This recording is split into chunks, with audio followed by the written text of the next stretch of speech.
Trying to get the live link. Where is that?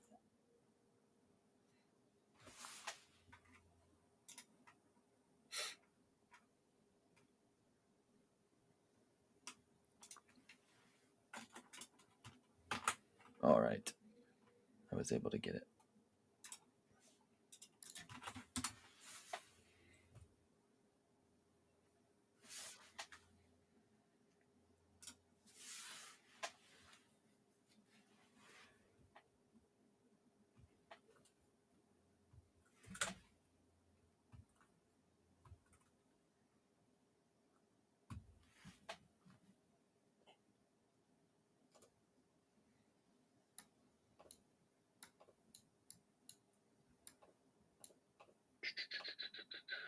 Okay.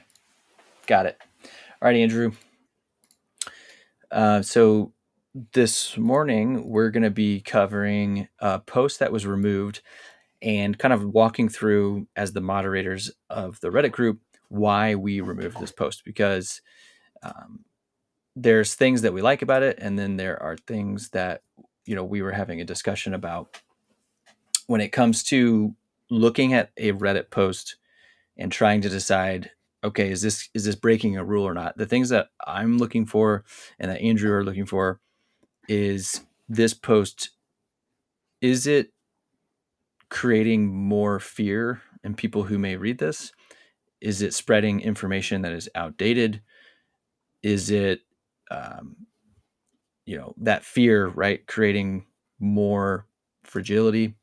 If we look at the rules of the subreddit, we don't want people to be creating, I don't want to say drama. We obviously don't want people to be spamming or advertising, but it's really just that giving medical advice, promoting this anti-fragility mindset, and then keeping the most up-to-date information kind of circulating, which is really hard to stay on top of. So I'm just going to go ahead and share this post real quick, and we'll cover exactly why we're not a fan of this.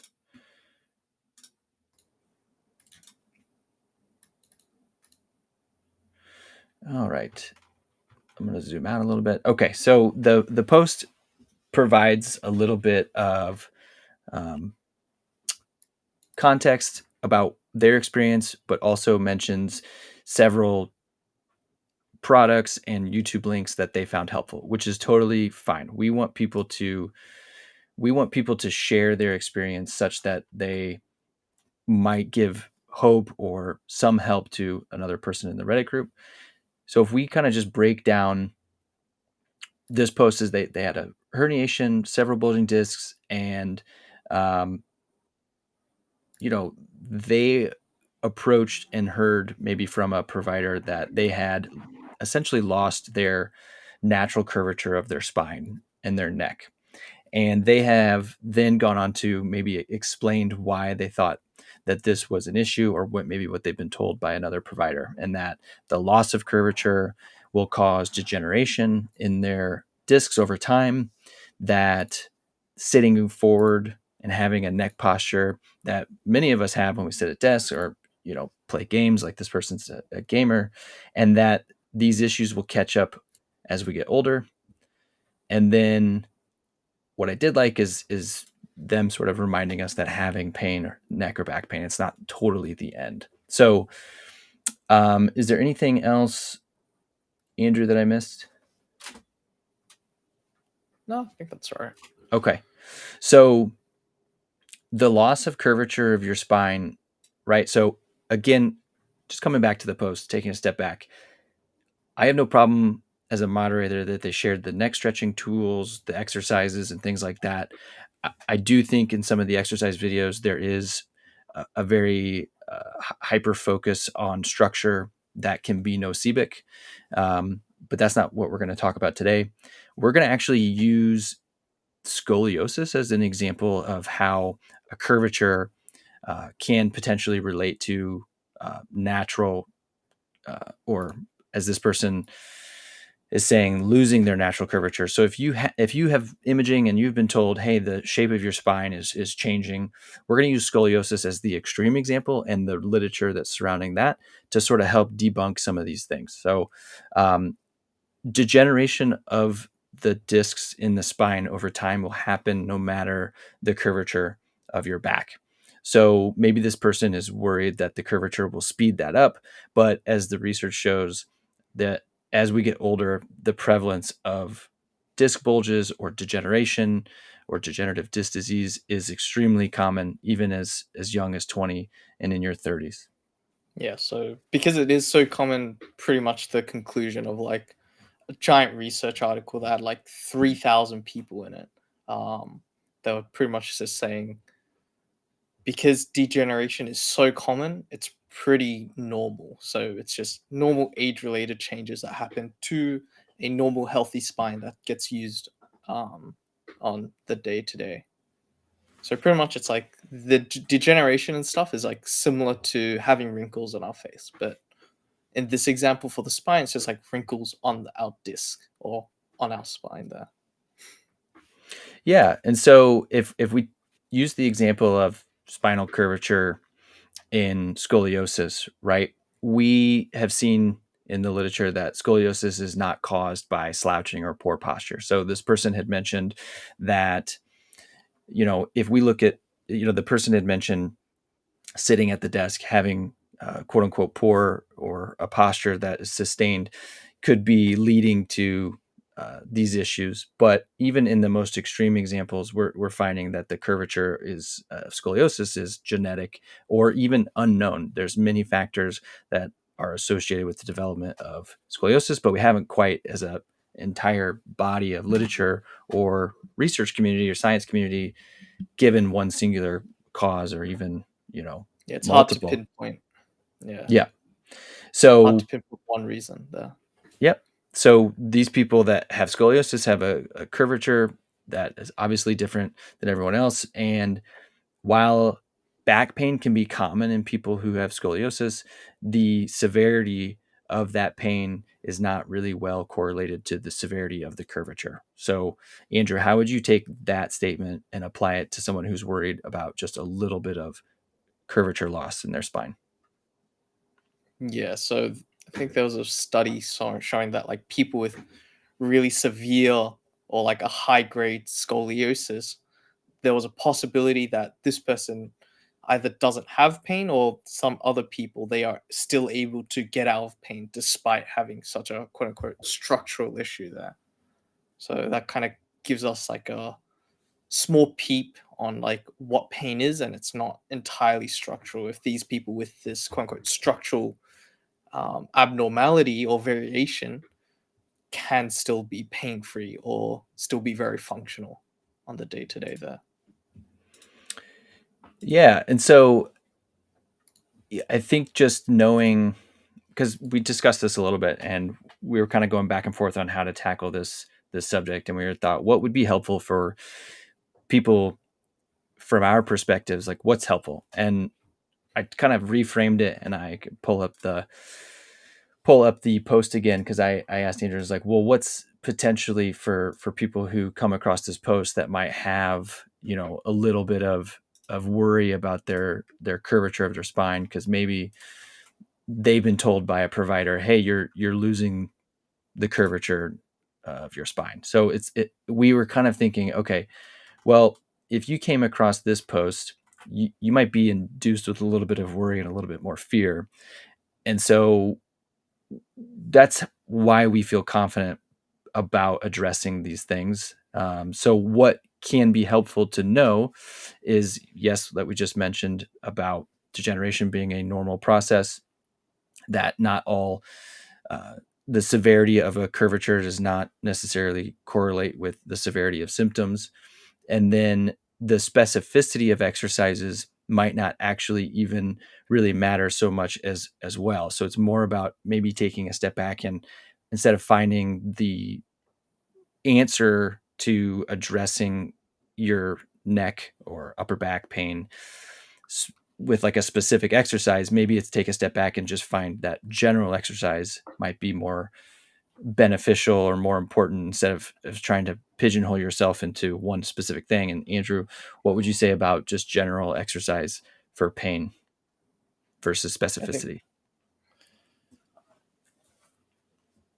yeah, so I think Annie and I were like touching on this topic before as well, because it's hard to say that very specific exercises are pretty much in the literature. It's like a general exercise is very similar to quote unquote specific corrective exercises. So there's not really a big difference. So that pretty much comes down to if there is a big difference in reducing pain or whatnot, then probably that we should be asking people about what barriers do they have to doing meaningful activities. It's like, are there and is there anything that's stopping you from doing things that matter in your life? It's like if you have to pick up your kid off the floor or just pick up your kid in general for you to play with them, then maybe you doing neck exercises isn't super important, but instead you practicing lifting weights is something more important. It's like, how can we practice lifting weights off the floor? And then exploring that can be worthwhile versus let's only focus on neck exercises or something. Yeah, so I think that that covers the post specifically. I do want to mention that I might actually copy some of this person's exercises and reshare them because, or encourage them to repost with their experience instead of like a very specific explanation. Because as we can see from the literature, these are a little bit more outdated. And I mean, I like using the extreme example of scoliosis because it's like everybody's situation is different. But if we can glean some helpful information from people who have the worst spine curvature, then if we've been told we are losing, and there is an issue I have with the losing of the curvature as well. It's like, how do we measure that consistently over a period of time, and how do we know we just haven't always had a little bit of this curvature? Maybe we have been going to somebody that's been doing X-rays, imaging for years and years on end. But I even think the consistency is might be a problem. But when we talk about scoliosis, there's also some literature that shows that there isn't really anything that you can't do, like just by having that particular diagnosis. When we think about, um, there's a gentleman named Lamar Grant, which I'll share a quick picture of. Have you heard of Lamar Grant? I don't think so. He is a powerlifter, and Cool. he set some intense records. Let me make sure that so That's he's so got cool to see. Yeah. he's got a pretty strong curvature, and yet he was a world record holder, at 17, apparently at 123 pounds, setting a world record of 524. 524. Yeah, Yeah, that's so crazy. having a little bit of spinal curvature, the point of this is it's not a death sentence, as the original poster has stated, which I really appreciate. I just think there could be a little bit more tact, and there's nothing against the person posting. It's more of just, as a moderator, we wanted to come on and talk about what posts do we look at and consider removing or confirming with the auto moderator that, hey, maybe some nuance needs to be added to this post. Yeah. So I think the exercises posted are like super cool, right? It's like, hey, these are specific neck exercises for you to explore. And if they help you, then that's such a good thing. And asking people or giving people a way to explore using the neck or using the back in different ways can be such an informative experience. It's like, hey, if we do practice bending and moving our thoracic, does that feel better for us? If it does, then that exercise for us might be super beneficial. Yeah, I think coming back to, be not only making sure that you've spoken with your general practitioner, trying to find a movement provider that can help you make sense of some of these things, which is difficult because obviously some provide explanations that are a little outdated.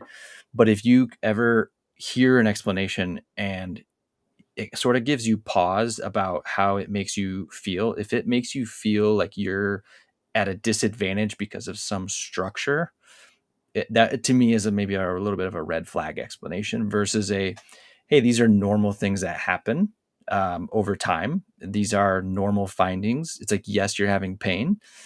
And to recap, it's like if we can look at scoliosis literature that says there's no strong correlation to the amount of curvature and the amount of severity of pain, then how much of that does it really matter in your particular case? And so I think having a strategy, as Andrew's pointing out, that is more global about what it is that's limiting you from doing, because then you can take examples like from Lamar Grant. I think even Usain Bolt might have some scoliosis as well. And so Yeah. it's like some of the, Super high performing athletes yeah. have And scoliosis and they're really good at what they do still. and sometimes I pause when I talk about comparing general population to like athletes, but if you, they still have the potential still there for people. Like we don't just, just because they're elite athletes doesn't mean that there are any really They're different not other than, human.